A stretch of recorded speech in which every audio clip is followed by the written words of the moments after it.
Hola Luis, ¿cómo estás? Muy bien, ¿y tú? Feliz de tener este espacio. Creo que era algo pendiente, justamente. Sí, me acuerdo que ya nos conocimos hace un par de años, ¿te acuerdas? En ese seminario en el Santo Tomás. Y a propósito también de creación en Conce sobre literatura y arquitectura, y me acuerdo que enganchamos porque yo sin saber que tú eras arquitecto y que venías trabajando la historia arquitectónica de la ciudad, proyecté el mural de Julio Escames y ahí como que surgió la conversación, así que muchas gracias por invitarme a conversar contigo esta tarde. Ok, bueno, yo me llamo Gloria, tal como dijo Luis, soy profesora de español por la Universidad de Concepción, también estudié mi posgrado, soy magíster en literatura hispánica y hice un doctorado en literatura latinoamericana. Y bueno, trabajé en la Biblioteca de Humanidades y Arte durante mi pregrado, así que pasé bastantes horas en esa biblioteca y empecé a trajinar lo que ahí había, ¿no? Los libros, y descubrí que habían muchos libros de poesía y de narrativa que abordaban la ciudad de Concepción, y desde ahí me empecé de alguna manera a enganchar con el tema de literatura y Conce, y también en el pregrado formé parte de un grupo de investigación con otros compañeros donde empezamos a recabar la historia de la producción poética de la ciudad de Concepción desde la década del 70 hasta el 2000. Luego, por diferentes circunstancias, yo congelé la universidad, y cuando retorné para terminar mi pregrado, realicé mi tesis en una novela de Daniel Belmar, que seguramente tú conoces muy bien, que es Los túneles morados. Que es esta novela, bueno, yo tengo acá la segunda edición que sacó el sello de la U de Conce. Esa es la primera edición que sacó Zigzag el año 61, y luego el año 99 el sello de la U de Conce la volvió a editar. Así que trabajé con esa novela y pude de alguna forma como profesionalizar mi investigación a partir de la propuesta narrativa de Daniel Belmar. Él nació en Neuquén, igual que Manuel Rojas, y a propósito de las expropiaciones que se hicieron en el sur de Chile, muchas familias tuvieron que emigrar a Argentina, entre ellas la familia de Belmar, y por eso él nació en Neuquén, y una de sus novelas más conocidas es Coirón, que precisamente narra ese espacio de la Pampa argentina, con toda la violencia y la maravilla también de ese lugar. Y bueno, aparte de Los túneles morados, que es también una de sus novelas más conocidas, hay otra que se llama Ciudad Brumosa. No sé si tú la ubicas, Luis. Sí, las he escuchado, pero yo creo que mucha gente en sus casas aún está conociendo a Daniel Belmar y estos títulos también. No, Ajá. sí, y Ciudad Bueno, Brumosa, tengo entendido que Ciudad Brumosa es una de las obras que fueron mejor recibidas por la crítica. Bueno, de hecho es anterior a Los túneles morados. El año 55, Belmar publica esta novela. De hecho, en la Biblioteca de Humanidades de la U de Conce solo hay una copia y no hay más copias. De hecho, creo que yo la digitalicé y parece que está en una página de Script, subida, por si a alguien le interesa. Y bueno, en esa novela Belmar retrata la ciudad a partir de dos personajes, una mujer y un hombre. Colomba es una chica que vive en lo que ahora es Pedro de Valdivia Abajo, y la novela también aborda esa parte de la ciudad donde se concentraban las fábricas, la industria, que es un lugar que ahora vendría siendo lo que queda de Aurora de Chile. Ese sector aparece retratado en la novela, también el Parque Ecuador, por ejemplo, parte del regimiento Chacabuco, la avenida, olvidé ahora cómo se llama la avenida que está fuera del regimiento, la que va hacia Collao, no sé, ¿se llama Collao? La avenida Collado, justamente, Sí, sí. aparece la avenida Collao, y lugares céntricos de Concepción, pero también los márgenes, la periferia, que es un ambiente que a Belmar le gustó mucho retratar en sus novelas. Y bueno, eso fue el 55, Ciudad Brumosa. Claro, eso es Pedro del Río Sañartu, ¿será por ahí? ¿O Pedro de Valdivia abajo? Pedro de Valdivia abajo, sí. Y bueno, después, el 61 aparece Los Túneles Morados, que es su novela quizás más conocida, pero hay otra más, que es del 55, y la tengo acá, que se llama Sonata. Yo los libros antiguos los forro en papel porque se conservan mejor que forrarlos en plástico, entonces tengo varios libros en blanco, pero es más que nada para protegerlo. Entonces, esta edición, que es muy antigua, es de Zigzag también. Belmar publicó casi todo lo que escribió lo publicó con Zigzag, y esta novela es del 55, y cuenta la historia de una niña que escribe una carta a su papá.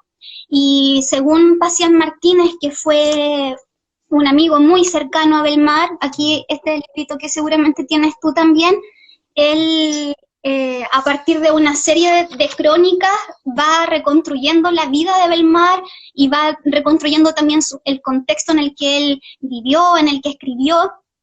Y Pacián Martínez dice que Sonata es la novela más personal de Belmar porque él cuenta su historia personal. Digamos, él tuvo dos familias simultáneamente, y esta novela un poco trata de conciliar eso, a partir de la carta de esta niña que describe a su padre. Ella viene desde Temuco con su mamá a Concepción, aparece narrada la estación de trenes de la ciudad, aparecen también algunos conventillos que ahora ya no existen, y da cuenta también de ese prejuicio, ¿no?, que había en esa época en torno a las madres solteras, por ejemplo, porque la protagonista vive con su mamá y el papá tiene otra familia, entonces tienen que constantemente cambiarse de casa, porque cuando los vecinos descubren que la mamá es mamá soltera, empiezan a molestarla y a tratarla mal. Y bueno, en fin, la novela también tiene una parte muy entretenida, bueno, no sé si entretenida, pero muy, muy importante, que se da hacia el final, cuando ocurre el terremoto del año 39. La novela está publicada en el año 55, pero está ambientada en el año 39, y voy a leer un breve fragmento. Dice la protagonista: abajo la ciudad se dislocaba en infernal zarabanda. Súbitamente se apagaron las luces, pero el resplandor de la luna alumbraba un paisaje convulso. Bailaban las casas una danza espasmódica, sincopada, crujiendo, quebrantándose, derrumbándose. Bueno, y ahí empieza a describir cómo se viene todo abajo, la gente tiene que ir al Parque Ecuador a refugiarse en los cerros, y más adelante se hace hincapié a esta idea de la ciudad que tiene que volver a reconstruirse. Voy a leer otro pedacito. La ciudad, removida hasta sus cimientos, se despidió para siempre en cruento sacrificio de su gloriosa vetustez. La acogieron los avatares implacables, y de las ruinas amargas empezó a surgir esta hermosa ciudad que en vivo cara a mis anhelos, porque a ella se atan mis recuerdos, porque bajo su cielo reposarán eternamente las cenizas de mi padre.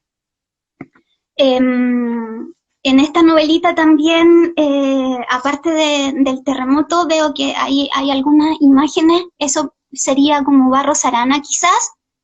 Barros Arana justamente con Angol. Barros Arana con Angol, sí. Es muy entretenido cómo Belmar logra conjugar este rollo social, ¿cierto? También con esta historia de una ciudad que ha sido azotada muchas veces por terremotos. Ya sabemos que Concepción está ubicada en Penco, que se tuvieron que mover hacia acá pensando que en esta zona no iba a temblar más, pero no fue así. Entonces hay un mito, de alguna manera se da una especie de mito en torno a la ciudad, que se derrumba, se vuelve a construir, se vuelve a derrumbar y hay que construirla de nuevo. Y por lo mismo también esa sensación de inestabilidad es algo que yo creo viene arrastrándose por algo que nosotros solemos olvidar. O sea, el Biobío, el río, marca un límite muy importante de la conquista, por ejemplo, entre lo que era el territorio mapuche, ¿cierto?, con la avanzada española. Entonces, ahí hay un elemento que nosotros tenemos que tener en cuenta y a pesar de que se han hecho esfuerzos para integrar el río a la ciudad, no sé, pienso en la Costanera al lado del teatro, todavía el río está apartado, ¿no? Y algunos estudios de literatura, el profesor Zapata, por ejemplo, que él fue profesor en la Facultad de Humanidades y Arte, él comentaba en clases que Concepción siempre le daba la espalda al río. Entonces, ahora recién, en el año 2020, vemos que de alguna forma se está tratando de integrar el río a la ciudad, pero no es Berlín, no es Berlín, donde los ríos de Berlín, ¿cierto?, forman parte de la ciudad, acá no, todavía hay lugares que están muy abandonados. Por ejemplo, la ribera, pienso también del río Andalién, que es un lugar también muy bonito, pero bueno, forma parte también de cómo nos hemos ido desarrollando como pueblo, con nuestra historia, y ahora con la avanzada de las inmobiliarias, vemos que esa imagen de Concepción que relata Belmar, que él dice que se cayó con los terremotos de esa época, ahora ya está prácticamente desvanecida y vemos que los hitos antiguos de la ciudad están en peligro, ¿no? Bueno, eso respecto a lo que escribió Belmar también, y también mencionarles que en San Pedro hay una calle con su nombre, que fue...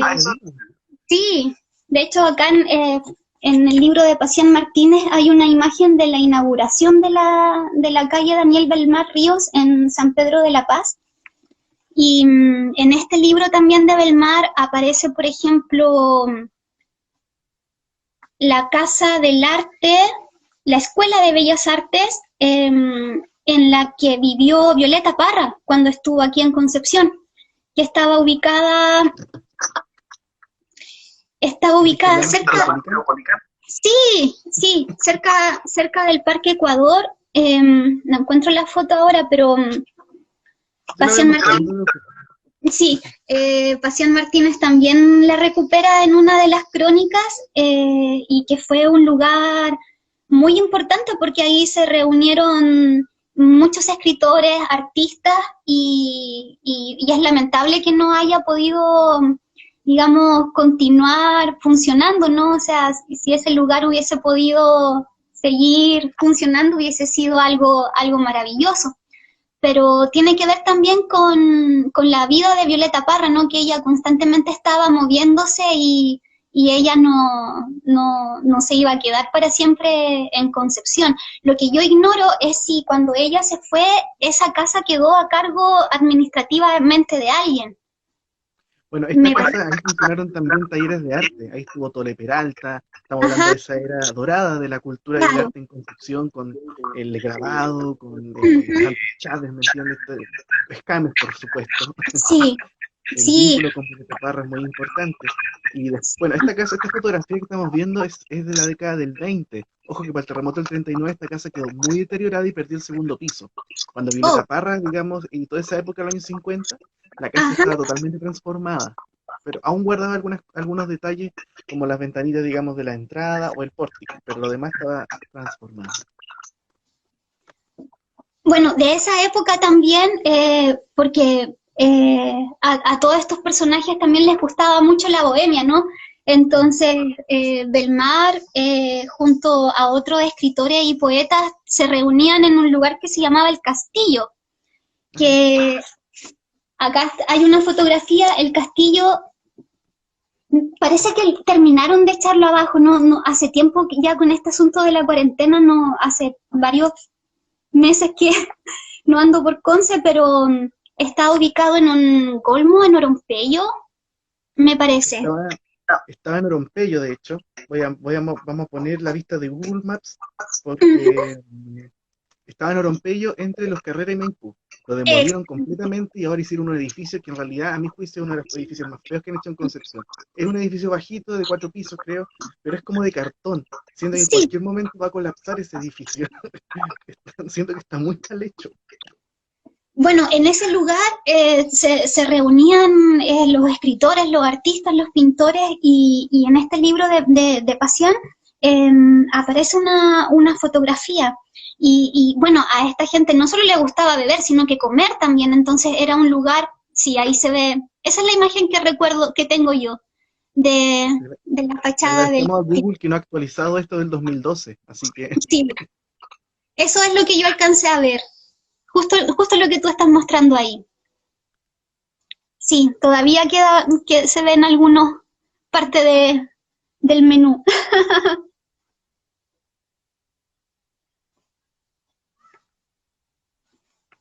De hecho, en los túneles morados también hay referencia al castillo. Los personajes como pasan durante la noche por distintos tugurios de la ciudad. De hecho, los túneles morados es de alguna manera como un mapa.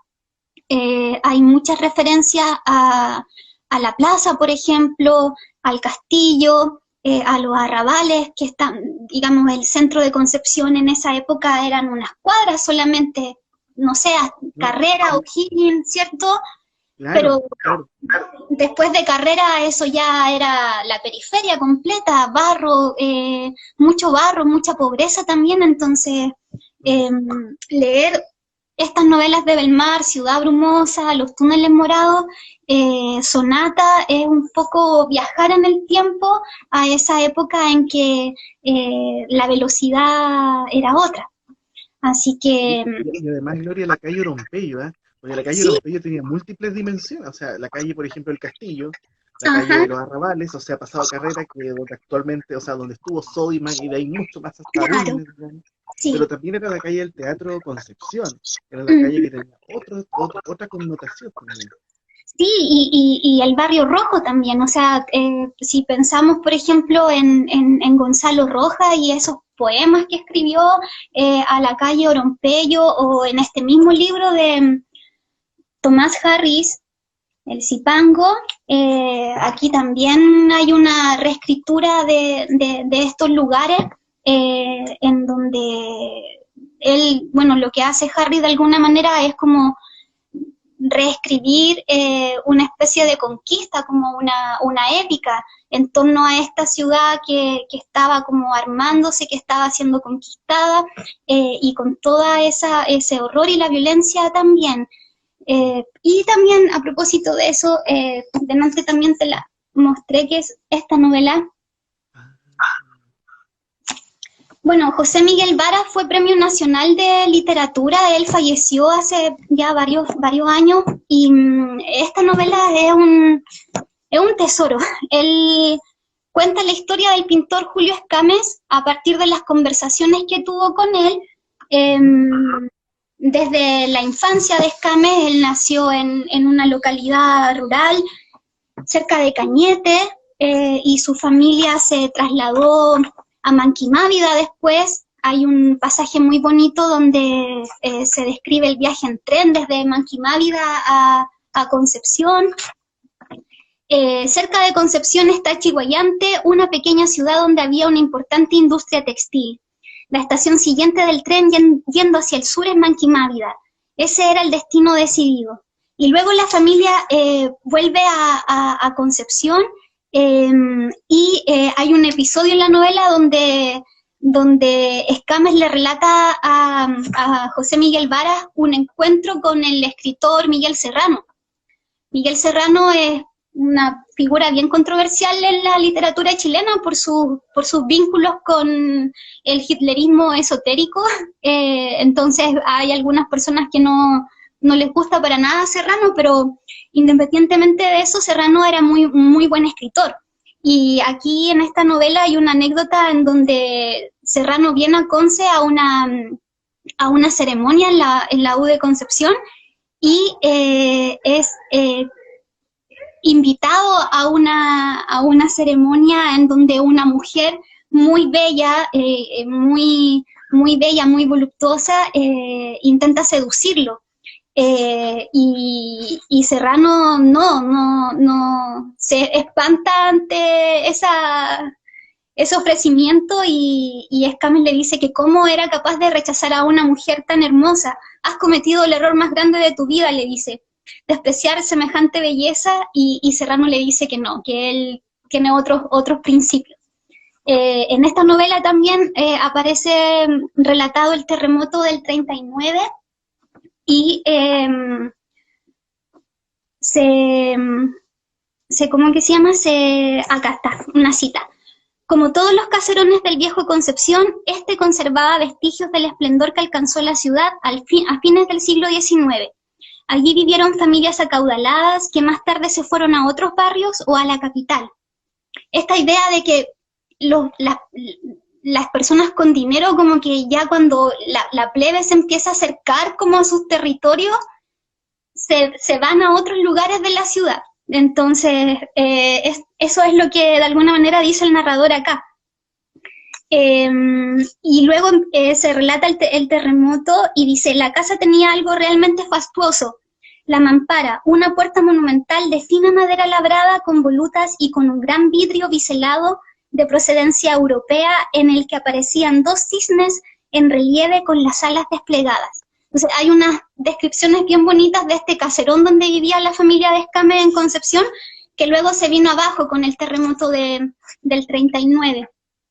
En esta novela también aparece, por ejemplo, Alfonso Alcalde, que fue amigo de Escámez, compartieron pobrezas en Santiago cuando eran estudiantes, y aquí encontré la cita del terremoto.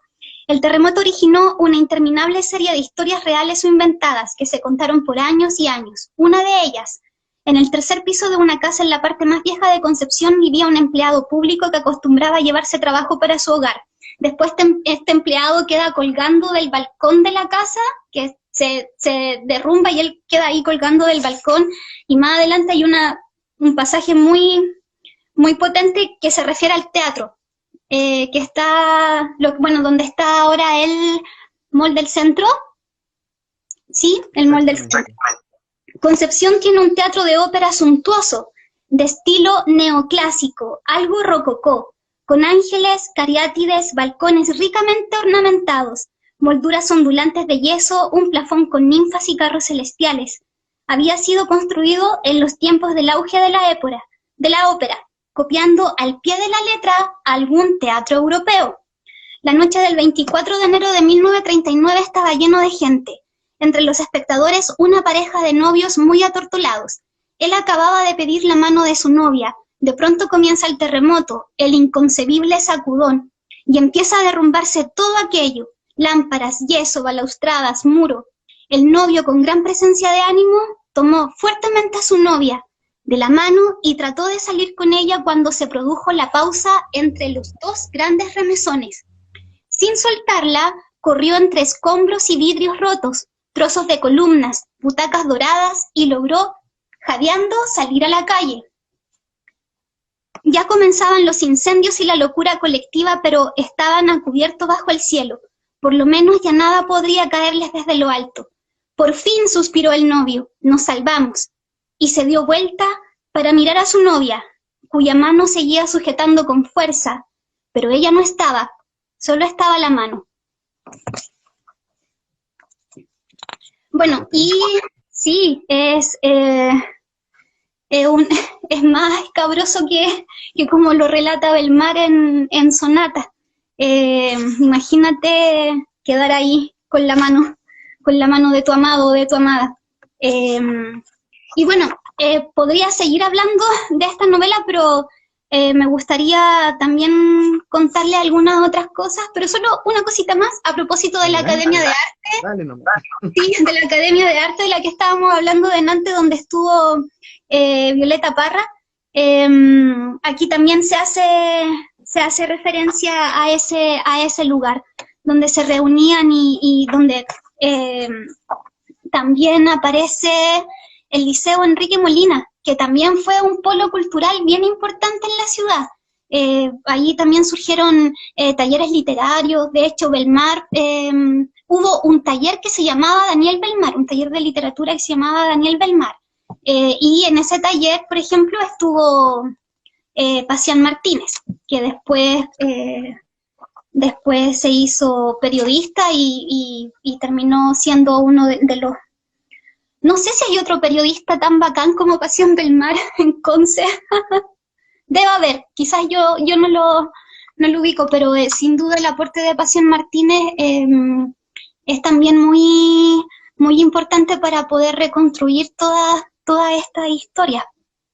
Bueno, Pacián Martínez tiene este libro de crónicas, de Concepción, que incorpora fotografías antiguas con algunos lugares, como el Cerro Amarillo, el centro de la ciudad, el Liceo Enrique Molina que estamos viendo en pantalla, ¿cierto? El edificio antiguo, por supuesto.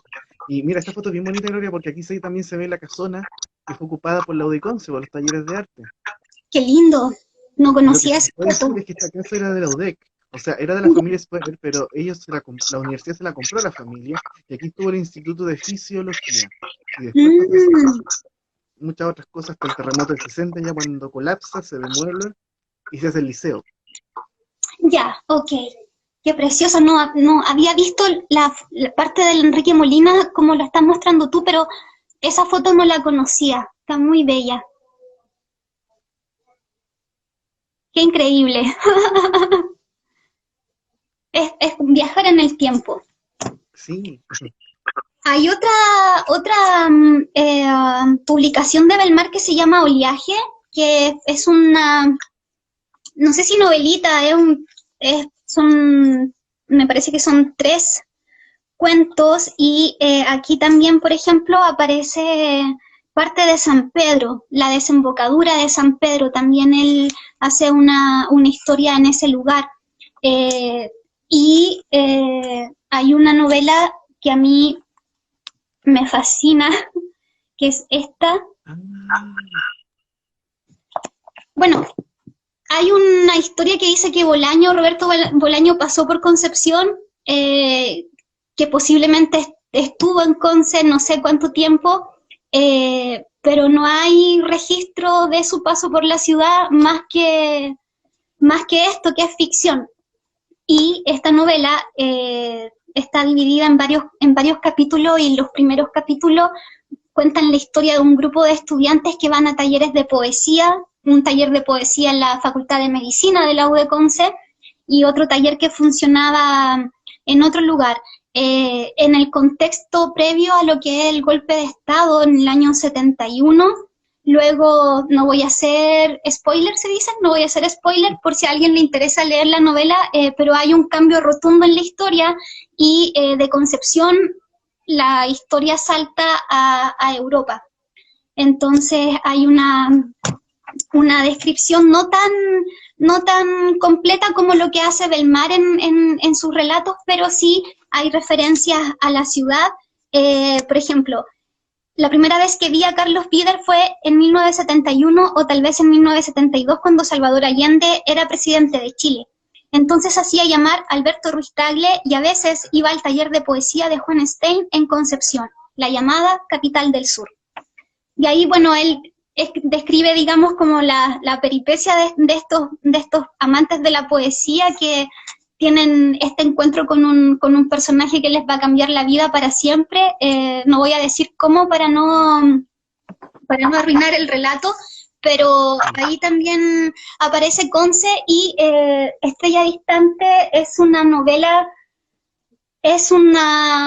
redonda, una obra maestra, quizás no tan conocida como otros libros de Bolaño, no sé, pienso en Los Detectives Salvajes o en 2666. Así que igual es entretenido encontrar referencias a Concepción en esta novela. Y acá tengo otro libro, que es un libro que a mí me interesa por su visualidad más que por el tratamiento de la historia que cuenta. Que es este, seguramente tú también lo conoces, Líneas de fuga. El trabajo visual que se hizo en este libro es muy bello y aquí, por ejemplo, una ilustración del teatro, pero con un guiño a Escher, ¿no? Las escaleras de Escher, pero desde la perspectiva del teatro viejo, por ejemplo, del teatro Enrique Molina. Hicieron un trabajo muy bonito en cuanto a lo que es la ciudad como escenario de una historia, ¿no? Este libro salió el 2016, si mal no recuerdo, o el 2015. Y los De hecho, chicos que... no sé si te acuerdas, pero cuando nos conocimos en el Santo Tomás, en ese encuentro de literatura que hubo, Sí, estaba Oscar Gutiérrez y estaba Cristian Toro, sí, que son los autores de esta publicación. sí, Son muy exactamente. admiradores de Cristian, porque ese trabajo realmente magnífico. Así que, Sí, acá por ejemplo hay otra que muestra parte del plato, y además que es muy bonito porque trabajan con perspectivas aéreas de la ciudad. Entonces, eso también, bueno, acá por ejemplo se ven como los pasillos de sociales en la U de Conce, un clásico, ¿eh? que están al final, ¿no? Aquí parte del centro también, el edificio de la Diagonal, los tribunales. Estoy mostrando solo como lo que tiene que ver con la ciudad, por eso no me estoy refiriendo a la historia que No, pero cuenta. la historia igual es potente la que cuenta Líneas de fuga, o sea, igual tiene su... Sí, de hecho hay varios guiños a Bolaño, hay guiños a Belmar, hay una... Bueno, acá de hecho esta es muy bonita porque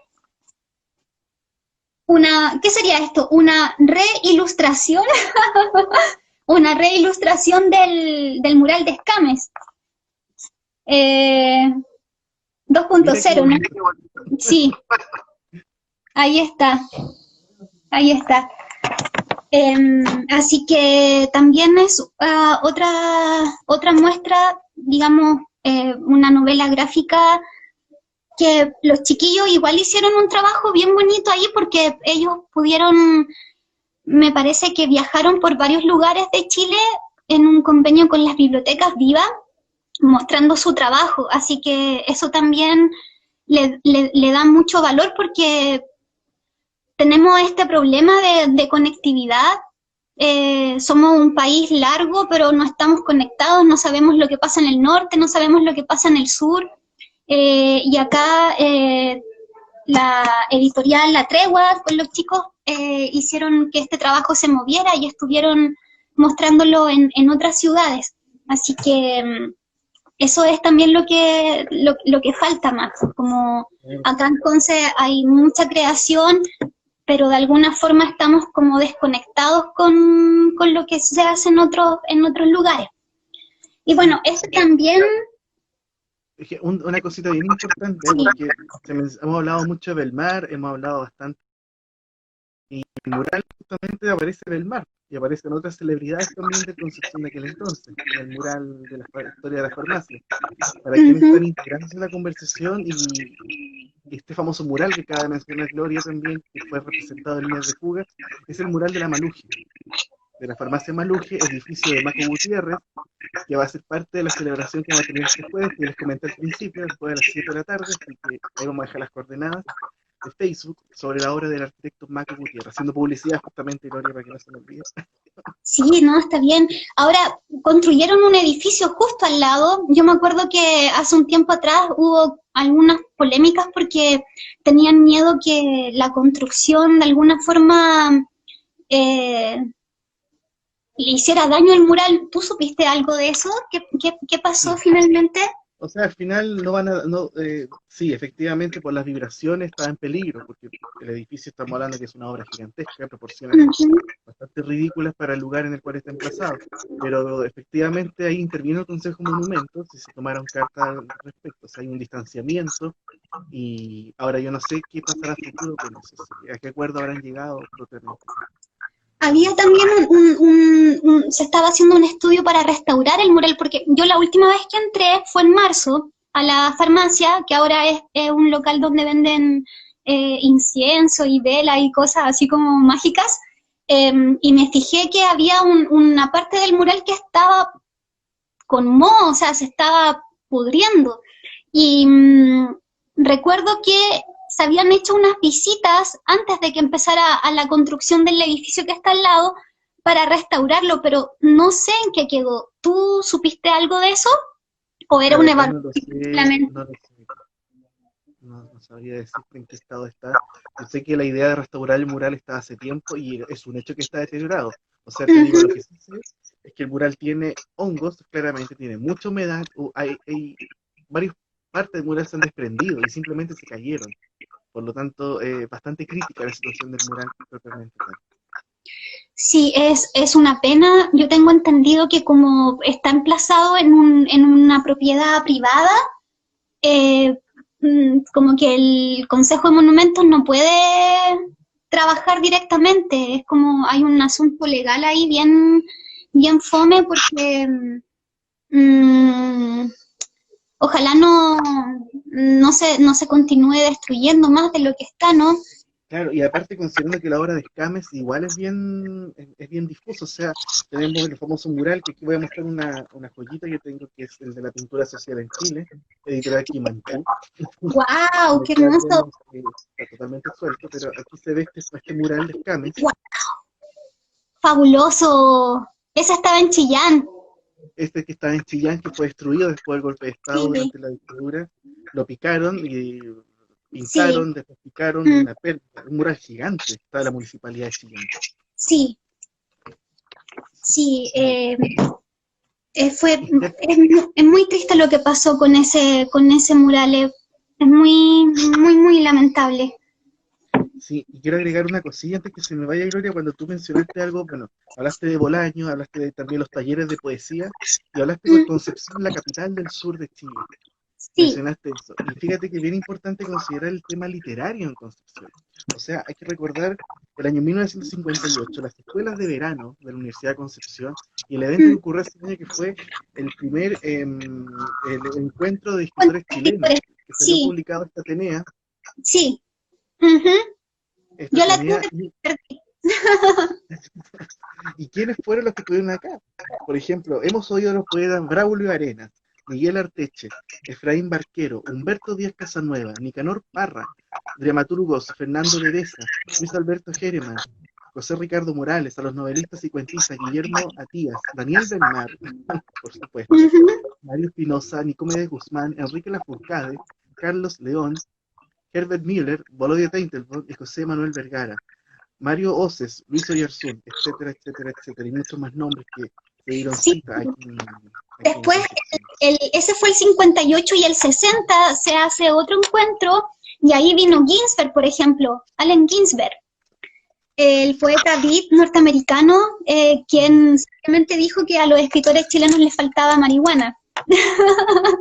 Y vino también con Lawrence Ferlinghetti, otro poeta beat, y fueron a Lota, bajaron al Chiflón del Diablo y estuvieron paseando por Lota, por Coronel.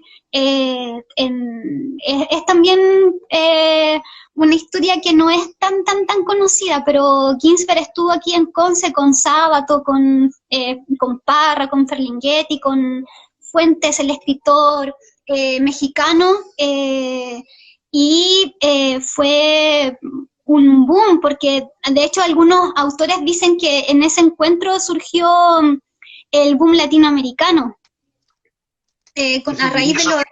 sí, a raíz de los encuentros que organizó Gonzalo Rojas en las escuelas de verano de la U de Conce. Ahí Ernesto está. Sábato, por supuesto, claro, había olvidado Sí, esa sí, relación. Y que Sí, coincide mucho con lo que estamos hablando, porque Concepción, en términos literarios y artísticos, también era centro de todo este como esta vorágine latinoamericana en torno a la literatura. O sea, en paso de estos escritores, junto con otros pintores también, Guayasamín, ponte tú, claro. la que Ujú, pasó también con el cine, la que pasó con la ujú. fotografía, era bien interesante también esa relación entre los años Sí, 50, 60 y las escuelas sí, de verano, por supuesto.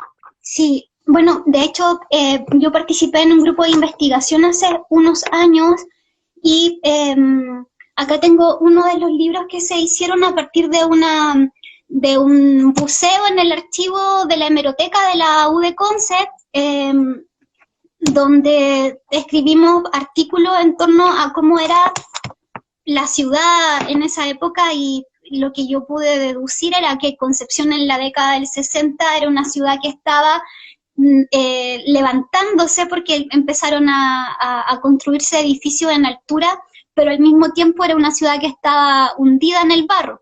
O sea, teníamos como esa opulencia arquitectónica, pero a la vez con mucha pobreza, con mucho barrial, muchos niños en las calles también, y bueno, la prensa, el diario El Sur, daba cuenta de eso también, o sea, las noticias, eh, no sé, ya en la década del 60, por ejemplo, encontré una noticia donde una niña de 10 años estaba embarazada y nadie sabía de quién era la guagua.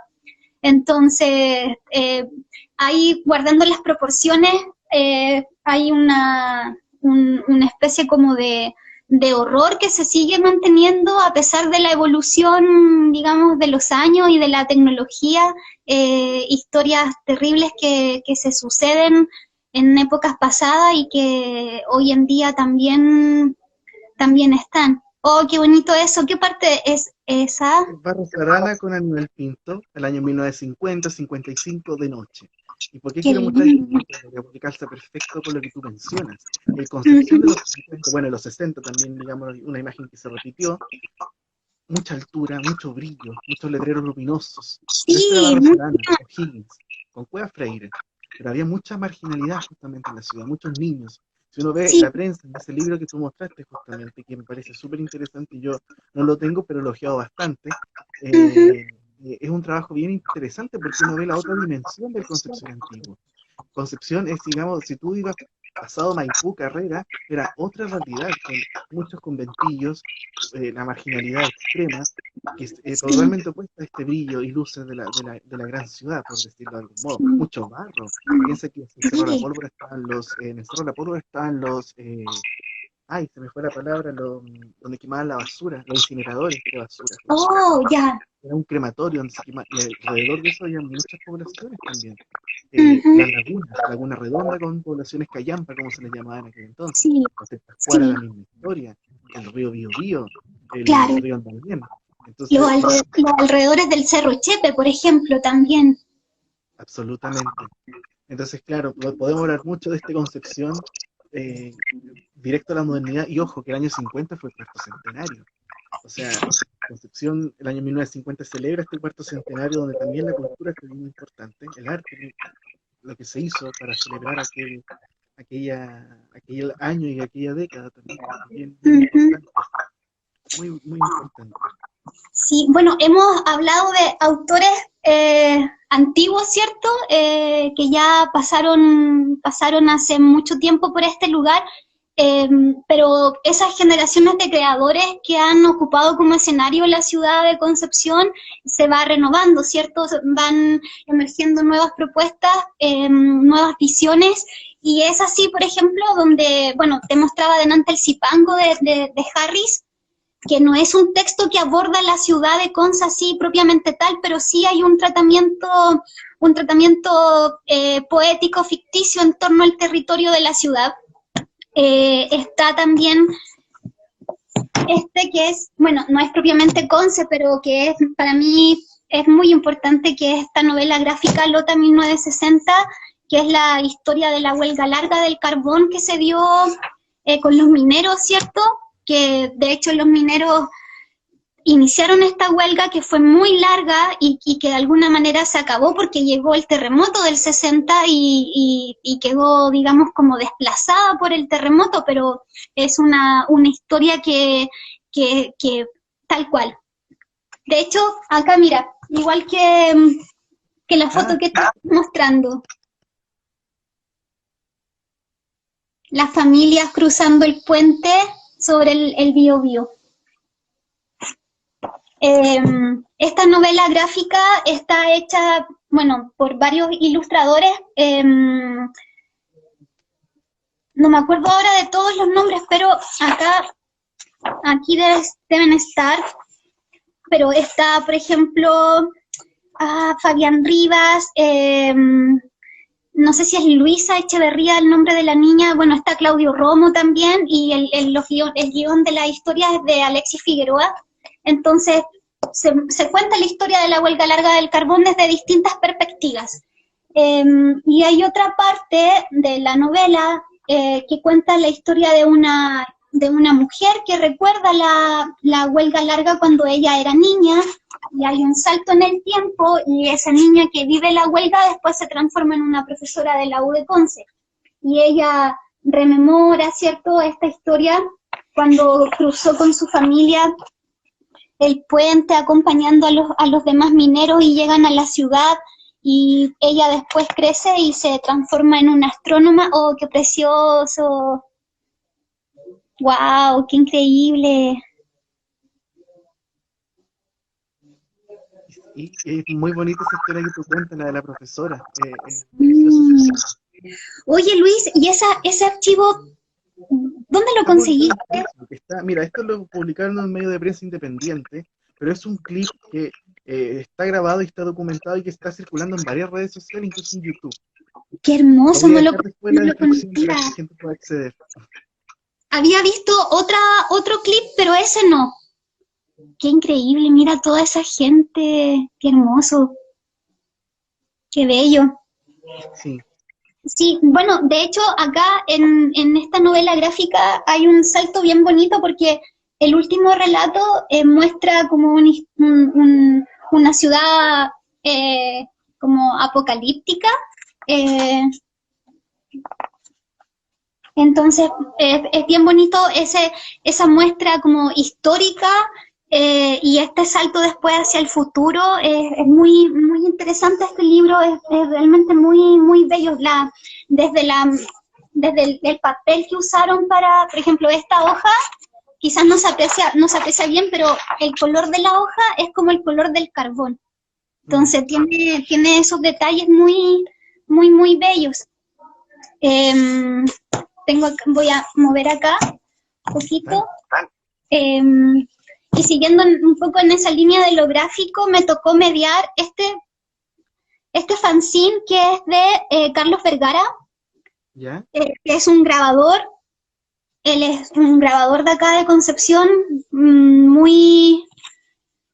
de los muchos grabadores. Su trabajo es muy bello, y él acá en este fanzine, a partir de lo que pasó en el terremoto del 2010, él construye este relato de un viajero en el tiempo que tiene que tratar de conservar su memoria, y Carlos contaba en la mediación que hicimos que él se basó para hacer las imágenes en cómo estaba la ciudad después del terremoto del 2010. Este fanzine, ahí está, El viajero imaginario, que se hizo el 2012 originalmente. Él contaba que fue a partir de un fondar regional que trabajaron junto a Pablo Muñoz, y los textos son de Carolina Torres Cartes. Y acá se ven algunas imágenes en torno a la ciudad derruida, y cómo este personaje, que es como una especie de cyborg, lleva consigo una planta, y los dos comparten, el cyborg comparte el oxígeno con esta plantita que lleva en su traje. Y bueno, no quiero contar todas las historias para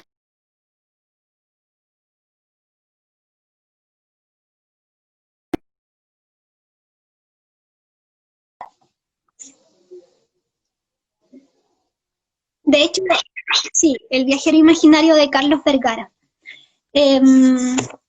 Hay también, bueno, este es otro librito de, he hablado solo de hombres, pero aquí está este librito de Luz Marina Vergara. Ella es una narradora de Concepción, ella es actriz también, y se ha de alguna manera especializado en el relato breve, en el relato corto. Y aquí hay un cuentito muy breve, donde ella de alguna forma arma un mito en torno a la modelo del mural de la U de Conce. Lo voy a leer. Presencia. La encontré en el bar de Orompeyo como a las 3 de la mañana. La decía en silencio como un loco y la invité a la pinacoteca. No quiso desnudarse frente a todos. Le dije que éramos artistas, que estábamos acostumbrados, que solo era un retrato de cuerpo entero. Se lo juro, maestro González Camarena, nadie quiso hacerle daño. Como se puso a chillar, nos asustamos. Al menos le sacamos molde de tamaño natural. Entre los 4 levantamos su cuerpo y lo metimos en el forado que hicimos en la muralla. Después empastamos y dejamos parejito. Ahí mismo podríamos pintar a América Latina, ¿le parece? Entonces ella da de alguna manera como vuelta a la historia que nosotros conocemos en torno al mural, porque nos da, ella de alguna manera da la sensación de que la mujer, la modelo, está ahí en el mural, enterrada atrás. Entonces tiene esta visión muy particular. Luz Marina Vergara en su microcuento es bien aguda, muy potente sus relatos. Aquí está. Se llama El librito ordinario. Puedo mandarle mucho cariño a la Luz, yo la conozco, es un encanto, así que sí, ¿En serio se conoce? Sí, por supuesto, un aporte muy grande también dentro de la narrativa aquí en Concepción. Solo decir que son muchos escritores y escritoras, yo solo he tratado de resumir algunas propuestas y tal como tú decías, me gustaría cerrar con un personaje que para mí es muy importante y que no es muy conocido. Después de la Segunda Guerra Mundial, muchas familias europeas de ascendencia judía tuvieron que moverse a distintos lugares del mundo y por eso el año 39 llegaron a Valparaíso por barco muchas familias judío-alemanas, entre ellas la familia Rosenrauch-Vogelbanger. Ellos inicialmente estaban destinados para vivir en Angol, pero un trámite, digamos, de última hora los designó para vivir en Concepción y viajaron en tren a Conce. Se asentaron aquí, el papá, la mamá y el hijo se transformó en un escritor muy prolífico, pero muy desconocido, publicó 7 novelas, muy difíciles de conseguir, pero gracias a Mercado Libre y a los buenos libreros no Mercado Libre, sino siempre se me confunde Mercado Libre con Busca Libre, Mercado Libre. No, es que son muy viejos, entonces están en Mercado Libre. Pude reunir las novelas y realicé una investigación en literatura en torno a la propuesta narrativa de Rosenrauch, que es, podríamos decir, un poco guardando las proporciones, que es como nuestro Kafka. Erich Rosenrauch es nuestro Kafka. Un profe en la U de Conce, Mario Rodríguez, en una nota en la prensa dijo que era nuestro Kafka terremoteado. Así que por ahí va. Lo que yo quiero comentar respecto a Rosenrauch no es sobre las novelas propiamente tal, porque las novelas son ficción que no tienen un asentamiento en la ciudad de Conce propiamente tal. A él le interesaba más bien como el devenir psicológico de los personajes que están, ahí está, Rosenrauch. Él vivió aquí en Conce, su familia nunca se fue de la ciudad, él falleció a los 47 años de un paro cardíaco mientras viajaba por Europa con su madre, y a la persona a la que me quiero referir principalmente es a su mamá, que es la señora Malvin Vogelbanger, una dama austriaca con una historia muy potente, ella tuvo una vida muy compleja, bueno, ya digamos que tuvo que arrancar de la Segunda Guerra Mundial, salvó a su esposo de la prisión nazi, lograron conseguir un pasaje en un barco, llegaron a Valparaíso, vinieron a Concepción y tuvieron que de la nada empezar a armarse de nuevo y quizás como buenos judíos tenían dedos para los negocios y pudieron de alguna manera ir recuperando la fortuna que perdieron en la guerra, pero lo que me interesa decir es que la señora Malvin hizo una contribución muy importante a la cultura chilena que se desconoce.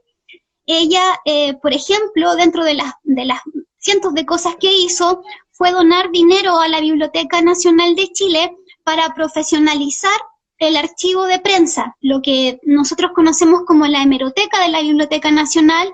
No sé si tú has ido, que puedes revisar los diarios a través de microfilms en estas máquinas antiguas y otras que ahora son más modernas. Bueno, parte de esa profesionalización se hizo por la donación de la mamá de Rosenrauch. Ella quedó sola porque su marido murió el año 69, su hija murió también en los 60, su hijo, ahí está, mira, aquí tengo yo la foto igual. Y ella hizo esta donación para salvaguardar este archivo de prensa que estaba en condiciones muy deterioradas en la Biblioteca Nacional. Ella quería que se instaurara un premio para escritores noveles que llevara el nombre de su hijo, pero ignoro bajo qué circunstancias muchas de las cosas que ella pidió que se hicieran no se hicieron finalmente.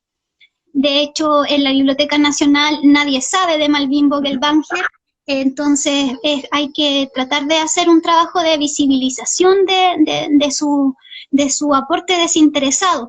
Ella también, como se quedó sola, falleció finalmente toda su familia y ella se quedó sola viviendo en la casa que está ahí en Barros Arana 143, donde ahora funciona...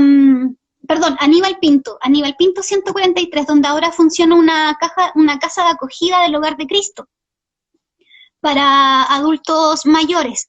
Esa casa ella la donó, también donó otra casa que está ubicada en Angola, ahora no me acuerdo el número, que ahora funciona como la Liga de la Epilepsia. Esa propiedad también era de la familia Rosenrauch y ella... tenía una visión muy altruista de la vida, entonces estamos hablando de lo que hablábamos delante, que en los 50, en los 60, Concepción era una ciudad muy pobre, habían muchos niños en la calle, entonces ella se conmovía mucho con esa pobreza. Ahí está la placa, sí, ahí está la placa. No recuerdo exactamente lo que dice, pero algo así como... el escritor Erich Rosenrauch a su predilecta ciudad de Concepción, algo así dice la placa. Y bueno, Malvin entonces hizo todos estos aportes desinteresados, porque como te digo, nadie sabe de la existencia de ella, y a partir de la investigación doctoral que hice con las novelas de su hijo Erich Rosenrauch, pude ir de alguna manera encantándome con la historia de su mamá, que fue una persona, como te decía, muy, muy noble, muy desinteresada y que también hizo aportes, por ejemplo, a la U de Conce. Ella donó la biblioteca de su hijo Erich a la Biblioteca Central de la U de Conce. La discoteca de la radio de la U de Conce, casi todos los discos que están ahí son discos de Erich Rosenrauch, que la mamá donó, exactamente, que la mamá donó cuando él murió. De hecho, el antiguo director de la radio de la U de Conce, el señor... Ay, olvidé, son muchos nombres, se me olvidaron, pero hubo un programa en la radio de la U de Conce que se llamaba Discoteca Rosenrauch, donde estos discos de alguna manera se pasaban para que la gente, los auditores, conocieran, digamos, esta colección, que en su momento fue la colección de discos más grande que tuvo un particular en Chile. Rosenrauch contaba con los medios y él podía mandar a pedir discos al extranjero y también a hacer sus propios discos. Entonces es una colección de música clásica muy, muy importante. También la mamá de Rosenrauch donó materiales a la Universidad del Biobío. De hecho, en la Universidad del Biobío debería haber una placa con el nombre de su hija, que es Evelyn Rosenrauch, pero yo no tengo información de que esa placa se haya puesto. Y ella donó materiales de estudio de música, porque su hija Evelyn era una concertista de piano y violín, y lamentablemente ella se suicidó muy jovencita, tenía 24, 25 años cuando se suicidó. Entonces ella quedó sola viviendo en esta casona en Conce y al parecer no era una persona que tuviera muchos amigos, y los amigos que tuvo a veces se acercaban a ella más bien por sus bienes que por una amistad, digamos, sincera, y por eso esta historia ha quedado, digamos, sepultada y no, las personas no, al menos aquí en la ciudad, no saben quién es la persona que aparece en la placa que está en la casa de Aníbal Pinto, ni que la casa de la Liga de la Epilepsia perteneció a esta familia también, o que los discos de la radio de la U de Conce eran de Rosenrauch. Entonces, es importante visibilizar esa impronta que tuvo Malvin Vogelbanger, que sin esperar nada a cambio, ella donó sus propiedades, donó dinero para tratar de hacer que esta ciudad tuviera un poco más de cultura. Así que por eso también te agradezco la oportunidad de poder conversar sobre estas cosas, porque los espacios a veces, a pesar de que ahora podemos transmitir, son pocos los espacios donde se pueden conversar este tipo de temas. No, y aparte son temas, claro, locales y cosas que están, digamos, en nuestras calles. O sea, ¿cuántas veces hemos pasado por Aníbal Pinto, al lado de esa tienda Metro, qué sé yo, y vemos esta casa que es súper linda, que está una casa de los años 40, que además, ojo, esta casa, en particular con todas las de la calle, son testimonio de lo que se construyó después del terremoto del 39, cuando se demuele el monasterio de las Trinitarias. O sea, también tiene esa carga, digamos, claro, de que ahí esta manzana es una de las manzanas fundacionales de Concepción en el Valle de la Mocha. Ahí estaba la Trinitaria, en la esquina de Pinto con Cochrane, y todas las casas que estaban ahí justamente estaban, bueno, se construyeron después del terremoto, imagínense. Ya eso Ahora, de por sí es potente. sí, ahora solo queda un pasaje que se llama Las Trinitarias. En recuerdo. Sí, que en la esquina estaba un jardín infantil que se llamaba El Principito. Sí. Justamente. Entonces, sí, como dices tú, bueno, yo no sabía, por ejemplo, que ahí había funcionado ese monasterio, por ejemplo, no, eso no lo sabía. Y es bien interesante también la obra de Rosenrauch, porque también yo creo que gracias a ti también hemos conocido la figura de él, hemos conocido también un escritor más, alguien que desarrolló una vida literaria en paralelo, al igual que Belmar, porque, bueno, tengo entendido que Belmar no estudió literatura, él tenía otra profesión asociada a la ciencia. De hecho, los dos eran químicos farmacéuticos. Belmar estudió química y farmacia en la U de Chile y el año 35 se asentó en Concepción y empezó a trabajar como profesor en la Facultad de Química y Farmacia de la U de Conce. De hecho, en el edificio de la facultad hay un auditorio que se llama Daniel Belmar, hay una plaquita donde aparece ahí su nombre, y Rosenrauch fue su alumno. Fue estudiante de Belmar cuando estudió química y farmacia. Eso sí, Rosenrauch nunca ejerció, porque en realidad a él le interesaba escribir y afortunadamente su familia tenía los recursos, así que él ayudaba a su madre en la gestión de los negocios que tenían, pero era un hombre que escribía y murió a los 47 años, publicó 7 novelas, escribió cuentos también, y como te decía adelante, es nuestro Kafka terremoteado. Sus novelas son bien densas, pero un lector agudo puede llegar a fascinarse con este personaje que pasó como una sombra por la ciudad, porque además era muy particular, no era muy comunicativo, las personas se arrancaban de él cuando lo veían, eh, pero era una persona muy sensible.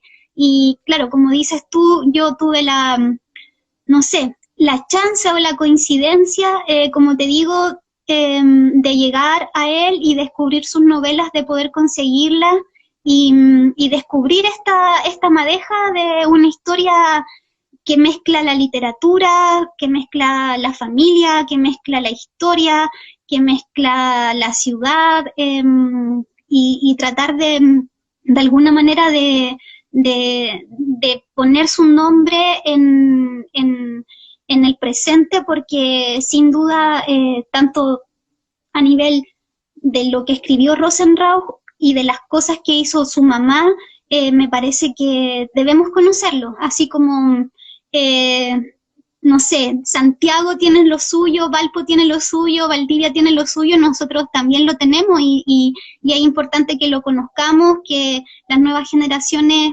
estén al tanto de nuestra historia cultural. Fíjate que esta crónica que aparece acá, está publicada en la Biblioteca Nacional. Bien Ujú. interesante porque aquí hay una entrevista que se le hace a Rosenrauch, se habla de la casa contigua. Este Ajá. libro fue muy bien, tuvo buena aceptación por parte de la crítica, y también hace unos guiños, bueno, se refiere a la figura de Marcel Proust, por ejemplo. Sí, sí. Lo que pasa es que, la narrativa de Rosenrauch en sus primeras novelas era muy proustiana, por así decirlo. Mucha descripción, mucho mundo interior, mucha psicología, mucha memoria, y por eso Alon, que era uno de los críticos de la época más importantes, lo ensalzó en un momento. Pero ¿qué pasa después? Que, luego de La Casa Contigua, Rosenrauch empieza a publicar unas novelas que no entiende nadie, que son, por ejemplo, En un país lejano, Los Poderosos, Salvaguardia, y de una narrativa, psicológica, Rosenrauch empieza a escribir política ficción, entonces se empieza a meter en los vericuetos del poder, en cómo el poder, se mueve a través de las relaciones humanas. Las novelas que escribió en su último periodo son novelas completamente distópicas. Rosenrauch estaba de alguna manera muy fascinado con el quiebre que ocurrió en la década del 70 entre lo que fue Chile antes y después de la llegada de la Unidad Popular. La polarización del país a él de alguna manera le afectó muchísimo, y él, por medio de una alegoría ficticia, empezó a tratar de comprender cómo una sociedad se enfrenta a sí misma.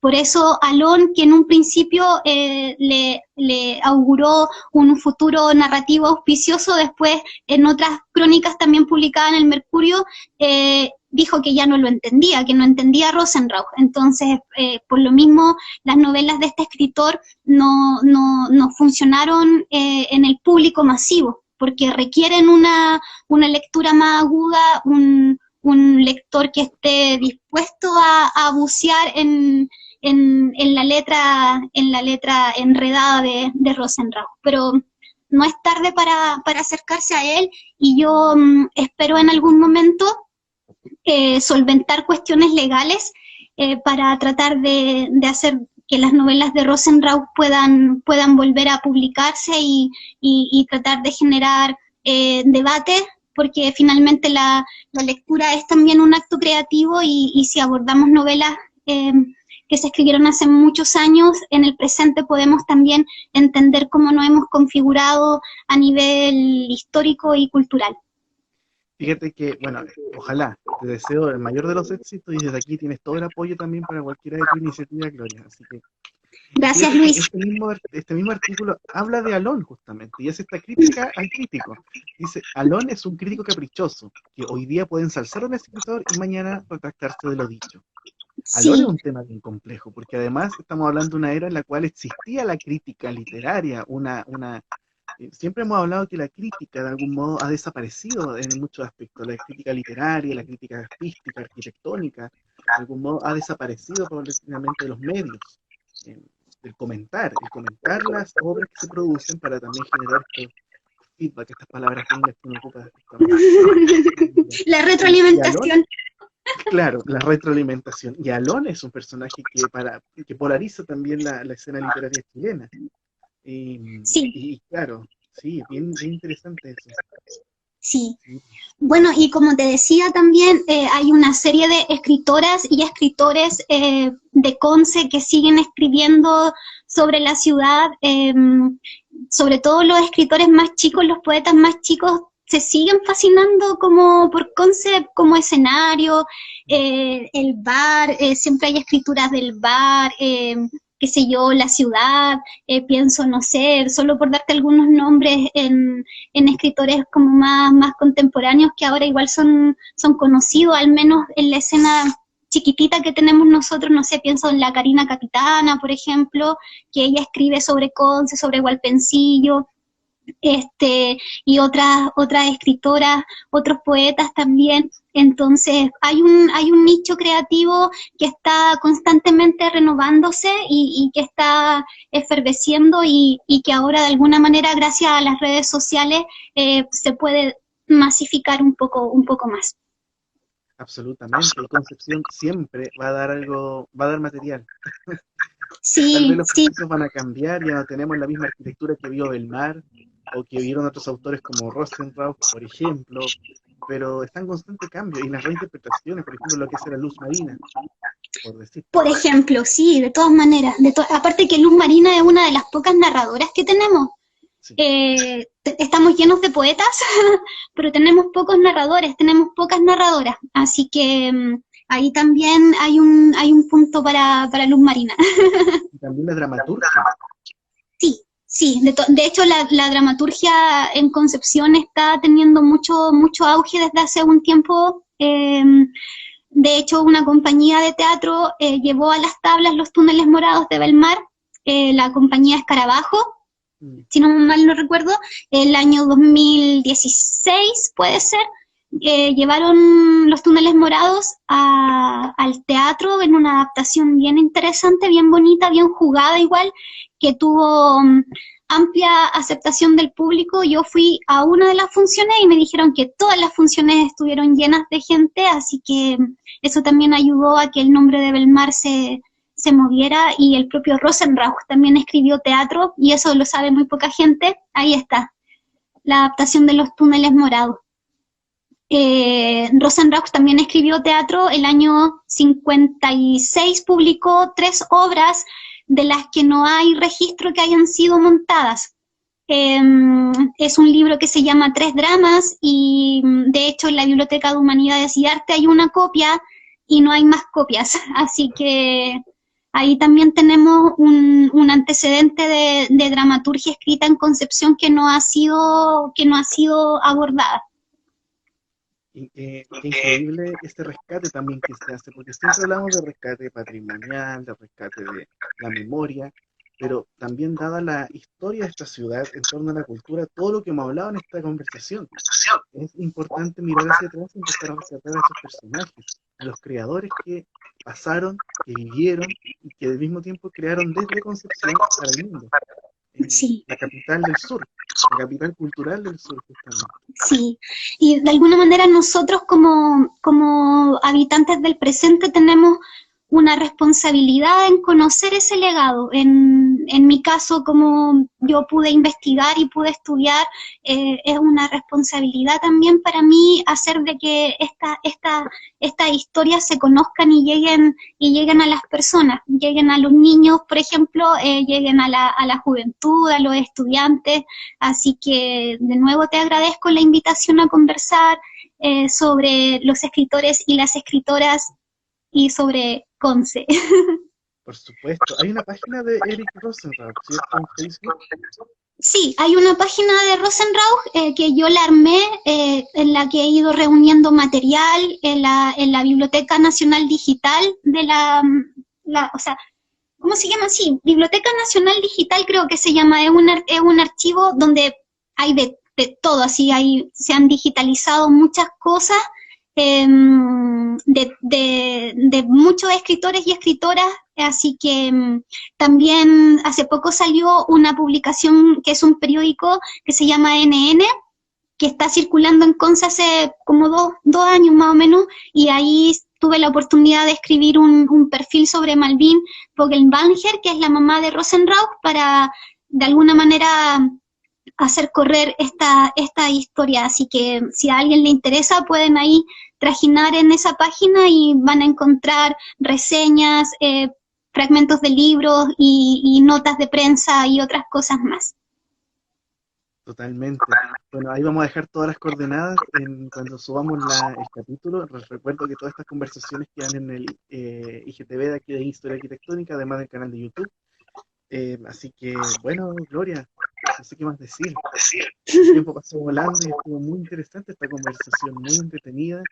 Y este reencuentro justamente con la literatura local y esos puentes que se construyen entre ciudad, territorio, urbanismo y por supuesto literatura. Creo que leyendo ciertos autores y comprendiendo sus vidas podemos entender mucho también del paisaje urbano de una ciudad, como pasó con Concepción. Quedan muchos temas que podemos conversar más adelante, por ejemplo el castillo, los lugares de Bohemia. Yo no sé si tú tenías registro del famoso Metropolitan. Sí, también aparece en los túneles morados. Un lugar del cual estamos descubriendo que del cual también era frecuentado por arquitectos que le gustaba la música, por lo tanto hay unos puentes entre literatura, arquitectura y música muy, muy interesantes. Sí, no. De hecho, solo un paréntesis, ahí en la Plaza España, el hotel, ay, olvidé cómo se llama. El Hotel Cecil. El Cecil, claro, también aparece en Zipango de Tomás Harris y que fue también un lugar un lugar donde el jazz también fue muy, muy importante en la época de los 80, la gente iba a escuchar jazz ahí, así que sí, sería muy bonito hablar sobre esos lugares también. Ahí Gracias está. a nuestros amigos del terreno que subieron esta foto espectacular del Hotel Cecil. Sí, es muy hermosa. Y de hecho el bar que estaba en la esquina, o sea, ahí estaba el bar. Vamos a hacer un zoom en el primer piso, esas 3 ventanas que ustedes ven ahí. El bar también era bien conocido porque iba la gente del TUC, cuando estamos hablando de la época del teatro, en Concepción, en los 50, 60, ¿cierto? La compañía de teatro espectacular que hubo en la Universidad de Concepción. Y claro, ahí se frecuentaba este lugar, lo pasaban de miedo en este lugar. Era un lugar muy bueno. Sí, sí.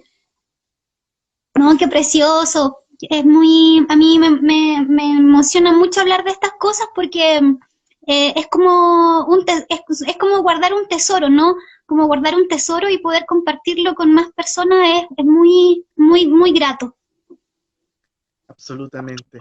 Bueno, esta fue la conversación número 30. Muchísimas gracias, Gloria. Nuestra querida Gloria Sepúlveda Villa, investigadora, doctora, que ha trabajado tantos temas de literatura chilena, también local, por supuesto. Después vamos a dejar toda la descripción cuando subamos todo. Y para cerrar, no sé si quieres decir algunas cosillas, algo que quede en el tintero. No, solo decir que lamento si se me olvidaron nombres y cosas, pero nada más que darte las gracias a ti por abrir este espacio para conversar y a las personas también que se unieron a la transmisión, agradecerles también y éxito para ti, Luis, en este proyecto muy bello que tienes y éxito en todo. Oh, no, muchísimas gracias a ti, Gloria, por ser parte de esto. Dejo la invitación para el día lunes en el matinal en nuestra casa. Estaremos conversando de Macu Gutiérrez, este arquitecto boliviano que dejó una huella en Concepción, con edificios como el Colegio Médico, la fábrica Gastel, la Casa del Arte, su fase inicial, lo que no se construyó, la primera Casa del Arte, que fue solo una idea, y muchas otras obras también residenciales, que después se fue a Cuba, hizo obras ciudades andinas, hizo muchas cosas, después se fue a Bolivia, donde fue profesor, y murió tratando de cruzar la frontera cuando fue el golpe de Estado con Banzer del 72. Una vida de películas con un legado arquitectónico notable y que vamos a estar conversando el día martes porque el jueves lanzamos la página de recorrido virtual de la obra de este arquitecto y ahí vamos a dejar las coordenadas para que se puedan conectar. Así que muchos eventos, muchas cosillas. Gracias a todos por participar. Gracias, Gloria, de verdad, por todo tu conocimiento y toda tu entrega a las letras locales. Así que nos vemos. Sí.